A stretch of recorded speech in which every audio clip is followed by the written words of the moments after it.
আসসালামু আলাইকুম, সকলকে আমন্ত্রণ আনন্দ টিভির রাতের সংবাদে। আপনাদের সঙ্গে আছি আমি ছোঁয়া খন্দকার। রংপুর মেডিকেল কলেজ হাসপাতালে অভিযান চালিয়ে দালাল চক্রের 6 সদস্যকে আটক করেছে রংপুর মেট্রোপলিটন পুলিশের গোয়েন্দা বিভাগ। হাসপাতালে দালাল চক্র বিভিন্নভাবে প্রভাব খাটিয়ে দীর্ঘদিন ধরে সাধারণ রোগীদের জিম্মি করে প্রাইভেট হাসপাতালে নিয়ে যেত। রংপুর মেট্রোপলিটনের ডিবি ইউনিট সর্বদাই আপনাদের পাশে আছে, রংপুরের মহানগরীর জনগণের পাশে আছে। আমরা আপনাদেরকে প্রতিশ্রুত যে সেবা এটা দিতে বদ্ধপরিকর, আমাদের চেষ্টা অব্যাহত থাকবে।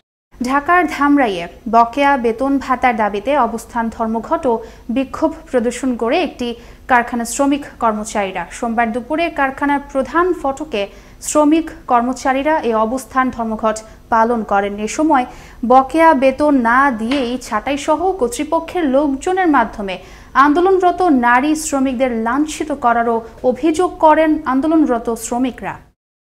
সিরাজগঞ্জ 6 আসনের সংসদ সদস্য হাসিবুর রহমান স্বপনের রোগ মুক্তির জন্য অনুষ্ঠিত হল দোয়া মাহফিল। তুরস্কের হাসপাতালে চিকিৎসাধীন রয়েছেন তিনি।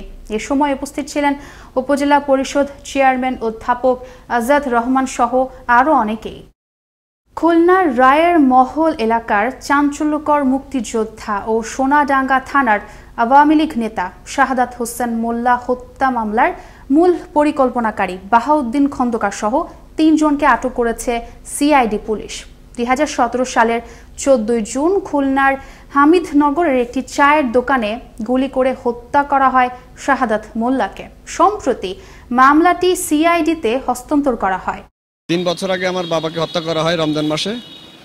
মামলাটি থানা পুলিশের কাছে ছিল, তারপরে থানা থেকে সিআইডির কাছে হস্তান্তর করা হয়। সিআইডি তদন্ত করে খন্দকার বাহাউদ্দিন, শেখ মিরাজ, সোরাব মোল্লাকে আটক করে। কিছুতেই থামছে না ব্যাঙের ছাতার মতো গজিয়ে ওঠা মাল্টি লেভেল মার্কেটিং বা MLM ব্যবসা। সরকার 4টি কোম্পানিকে লাইসেন্স দিলেও তা আবার বাতিলও করা হয় অনেক আগেই। তাহলে কিভাবে চলছে এ ব্যবসা, তারও মেলেনি সদুত্তর। রাজধানীর উত্তরাতেই দেখা মেলে SM গ্রুপ নামক এক MLM কোম্পানির। কোম্পানিটির বিরুদ্ধে অভিযোগ উঠেছে কোটি কোটি টাকা হাতিয়ে নেয়ার। এমন অভিযোগ ভুক্তভোগীদের। মানিক খানের প্রতিবেদনে জানাচ্ছেন মুস্তফা কামাল তোহা, ক্যামেরা ছিলেন আলী আহমেদ। রাজধানীর উত্তরায় জমজমাট হয়ে উঠছে MLM ব্যবসা, আর এই ব্যবসার আড়ালেই নীরবে চলছে প্রতারণা। আর প্রতারণার বড়ক হিসেবে আবাসন সহ এঁটে দেওয়া হয় নানান ধরনের ব্যবসার সাইনবোর্ড। মগজ ধোলাই শেষে আদায় করা হয় লাখ লাখ টাকা। বিনা পরিশ্রমে স্বল্প সময়ে ধনী হওয়ার নেশায় হোক আর মোহে পড়েই হোক, মানুষও রসালো কথায় বিলাতে থাকে টাকা। টাকা নেয়াও শেষ, কোম্পানিও নিরুদ্দেশ। এই হলো MLM কোম্পানির আসল চিত্র। নিজের অজান্তেই পড়েছেন প্রতারণার এমন রসালো খপ্পরে। এমনটা যখন বুঝতে পারেন সাধারণ মানুষজন, তখন সব হারিয়ে হতে হয় নিঃস্ব। পেছনে ফিরে ধু ধু বালুচর ছাড়া দেখেন না আর কিছুই। ভালো কিছু করার স্বপ্নে পড়ে তখন মরিচিকা। এমনই এক মানুষ ঠকানোর ব্যবসার প্রতিষ্ঠানের সন্ধান মেলে রাজধানীর উত্তরায়। টেলিভিশনের ক্যামেরা দেখে একে একে মুখ খুলতে শুরু করে ভুক্তভোগীরা। তাদের অভিযোগ যেন পাহাড় সম। ওনাদের ঘরেও এখন এই স্লিপ আছে, দেখেন যায় আমার সাইনকে টাকা দিয়ে 3 লক্ষ টাকা, ঠিক আছে। আর আজকে আমার ওই কার্ড মাঠ কি দলিল পত্র সব জমা দেওয়ার কথা। আমি একটা যে চেক আপনাদের দেখালাম না, ওই চেকের মাধ্যমে আমি তার 3 লক্ষ টাকা জমা দিচ্ছি। কর্মীদের মাধ্যমে ওই কটাক্স দেয়, একটা করে শর্ট ভাঙে, এটা থেকে যে চাউল আছে, চিনি আছে, আছে। এটা আসলে আমরা কন্টিনিউ দেখি যে নতুন নতুন মেয়েরা আসে এখানে। যারা আশেপাশে আছি আমরা সবাই দেখি যে এটা আসলে 2 নম্বরই কাজ কারবারি করে। ভুক্তভোগীদের প্রশ্নের মুখে এবং টাকা চাইতে গেলে গাড়ি থেকেই নামতে চাননি লুৎফর রহমান নামক প্রতিষ্ঠানটির এক মুখপাত্র। টিভি ক্যামেরাও ফলো করতে থাকে তাকে। পুলিশ এসেও নামাতে পারেনি গাড়ি থেকে।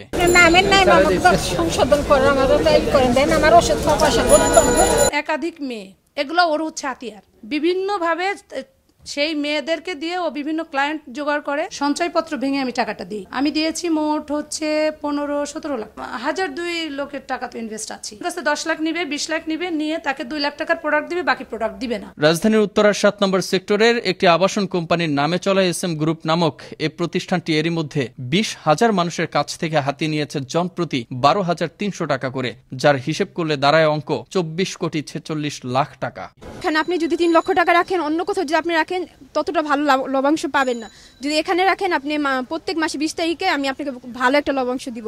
আমরা টাকা ফেরত চাইছি কিন্তু বলছে না এটার সময় হয়ে গেছে, এখন আর দিতে পারবো না। অনেক মানুষ ওনাদের এরকম টাইপে পড়ে গেছে।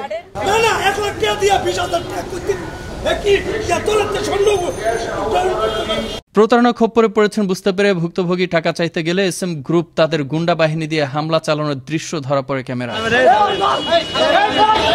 দাপটের সঙ্গে এমএলএম ব্যবসা বাণিজ্য চালিয়ে প্রতারণা করে যাচ্ছেন এমনটাই অভিযোগ উঠেছে, যে অভিযোগের ব্যাপারে বারবার যোগাযোগ করা হলেও উত্তরা পশ্চিম থানার কর্তব্যরত কারোই কোনো বক্তব্য পাওয়া যায়নি। ভুক্তভোগীরা মনে করছেন স্থানীয় প্রশাসনের নজরদারি বাড়ানো হলে এ ধরনের প্রতারণামূলক ব্যবসার জাল নিমিষেই হবে ছিন্ন এবং মানুষ পাবে প্রতারণার খপ্পর থেকে মুক্তি। মুস্তাফা কামাল তোহা, আনন্দ টিভি, নিউজ ডেস্ক। নওগাঁর পাহাড়পুর বৌদ্ধ বিহার জাদুঘরে রাখতে প্রত্নতত্ত্ব অধিদপ্তরকে 11টি কোষ্ঠী পাথরের মূর্তি হস্তান্তর করেছে নওগাঁ 16 বর্ডার গার্ড ব্যাটালিয়ন।